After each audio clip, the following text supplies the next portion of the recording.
Hi guys, today let's learn what all makes up an image in Photoshop. So in Photoshop, the look and appearance of an image will largely depend on the mode you've opened it in, the bit depth and the resolution of your image. So let's go ahead and see what do I mean with all these things. So an image in Photoshop can have any of these color modes. So you can open your image in any of these color modes.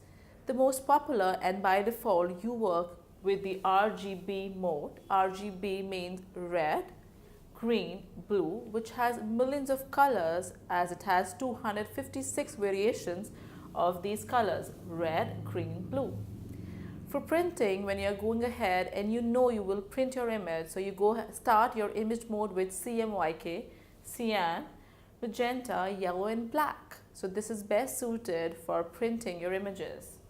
The lab color mode is very close to the human eye. So these colors are very close to colors that we see as a human eye.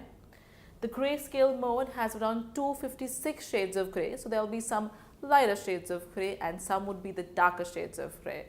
And the last one being the bitmap mode, which has two colors, only black and white. Now that we have understood color mode, let's move on to bit depth. So a bit depth in Photoshop specifies how much color information is available for each pixel in an image. So that obviously means higher the bit depth, the better quality and the better appearance is of the image. So for instance, if I say 1 bit, that means there will be just two possible values, black and white. And there can be images with 8-bit, 16-bit and 256 bits. Now let's move on to what is the resolution of an image. Resolution is the fineness of detail of information that is present in a pixel and is measured in pixels per inch. So, as it's pretty obvious, more the number of pixels, the better is the resolution of your image. So, and higher quality resolution will have a better printed image quality. Okay, in Photoshop, you can actually change the resolution according to your screen resolution. So basically Photoshop gives us the facility to fit the resolution according to the screen size of our system.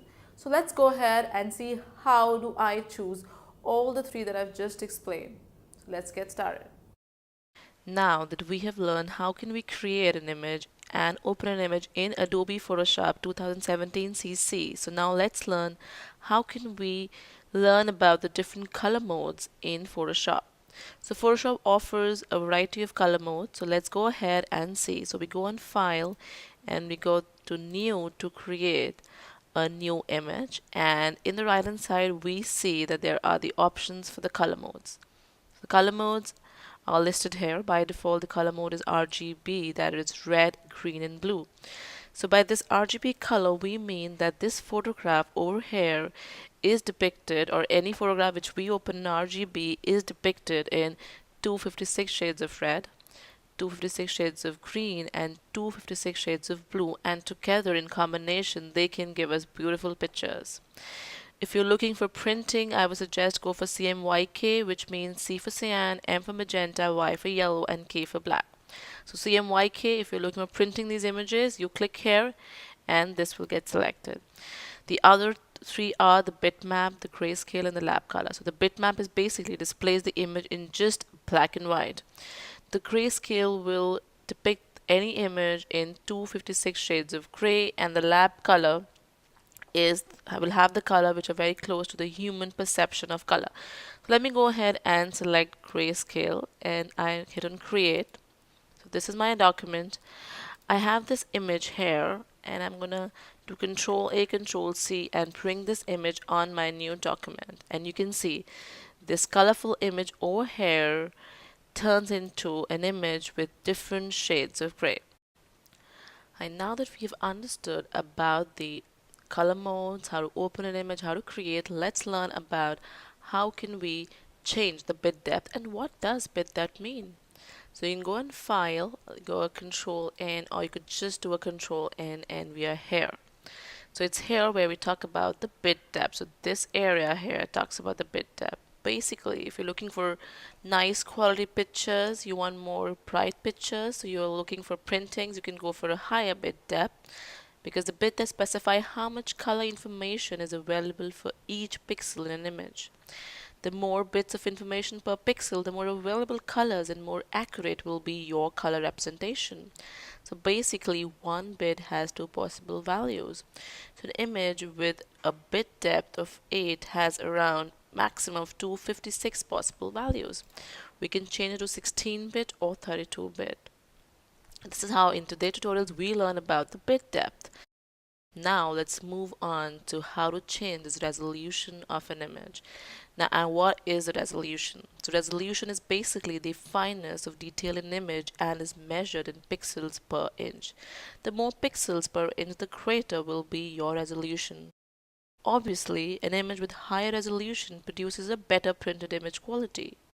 So let's go ahead and see where do you find this option.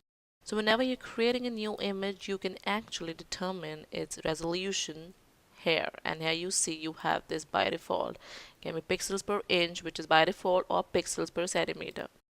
So this is your resolution. So basically it does provide you a default resolution, which obviously you can also change if you want to increase your resolution. And I take this image from here and I do Command C and I print here. So this will have a higher resolution. Now, if you have an image and at a later stage you feel that your resolution should actually fit your screen frequency of the output device, so you can go to Image. So this is my menu wherein we have different menu panels.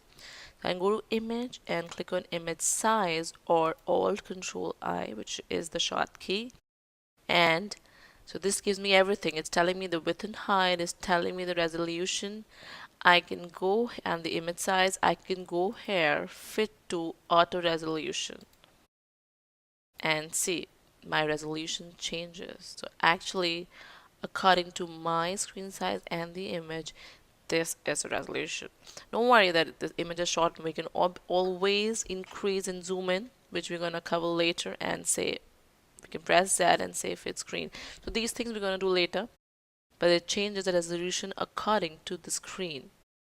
So thank you, and let's go ahead with our other tutorials.